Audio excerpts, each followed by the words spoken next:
One of the chief complaints from Palestinians about American coverage of the Israeli-Palestinian conflict is that their voices are underrepresented. Rula Jibril just brought that up in our last segment. So that's one side, and here's another. One of the chief complaints from Israelis is that the pictures of the conflict skew people's perceptions of what's going on. They're talking about pictures from Gaza, like these. They're just so hard to watch, and they're mostly civilians, many of them children. I mean, it's gruesome. They use telegenically dead Palestinians for their cause. They want the more dead, the better. Reporters covering this conflict are not just bystanders in all this. They are players, and they're under pressure from all sides. And no one exemplifies this better than Jeffrey Goldberg, a national correspondent for The Atlantic and one of the foremost writers and reporters on the topic of the Middle East. He joins me now from Washington. Tell me about what it's like for you over the course of many years to write about this topic, because I feel like you're the kind of guy, you don't seem to pull punches. Maybe as a result, you get a lot of punches thrown back at you.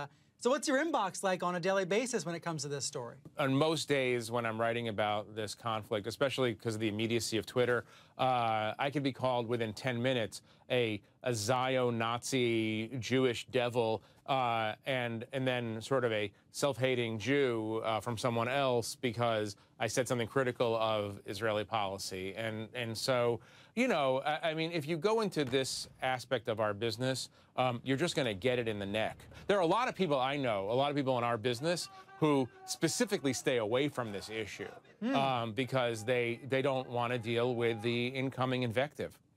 You mean they choose not to write about the topic, or they choose to do so in a way that's less aggressive? What do you mean?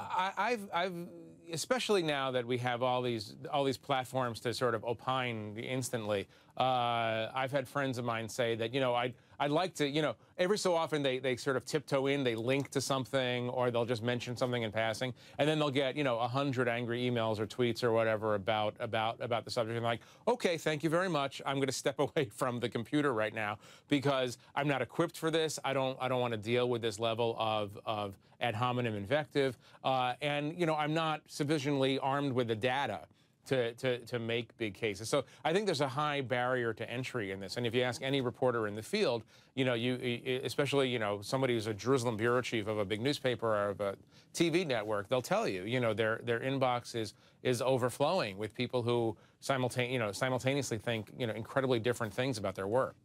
Do you find that your biography is ever used against you? Many years ago, you served in the Israeli military police system as a prison guard. I could see how that could help your reporting. I could also see people accusing you of bias for that reason. Well, you know, the funny thing is about that I wrote a book. I mean, the reason people know that is I wrote a book about the experience. Right. And what I wrote in the book is actually an anti-occupation book. I became sort of very much opposed to the occupation of the West Bank after that experience. I mean, this is a long time ago. This is 25 years ago. But after that experience, but what I find amusing is that people will use that as proof that I'm anti-Israel, and people will use that as proof that I'm pro-Israel.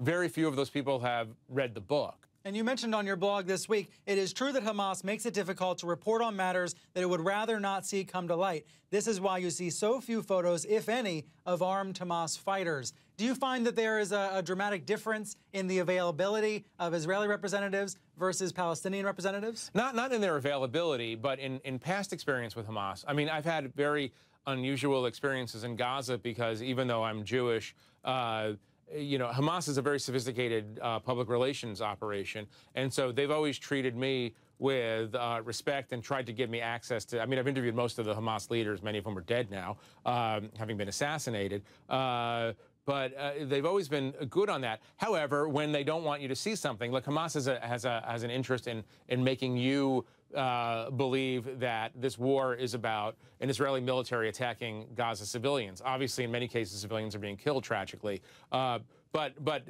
what Israel is trying to do is fire against these rocket teams that are firing rockets into Israel. That Hamas does not want you to see those rocket teams, and they are, you know, they're fairly direct about making sure that reporters don't see those things. So there is that. On the other hand, you know, like I said, in my strange experience with them, I've had harder times with Fatah, which is ostensibly the more moderate movement in Gaza. I was kidnapped once by Fatah, and I've never been kidnapped by Hamas. So I mean, maybe that's a low standard of judging who is nice to you. But you know, I think Hamas is fairly sophisticated about this. But yes, they definitely don't want you to see certain things. They definitely want their story portrayed a certain way. Thank you so much for sharing what you experience day to day as someone who covers these conflicts all the time. Thanks for having me.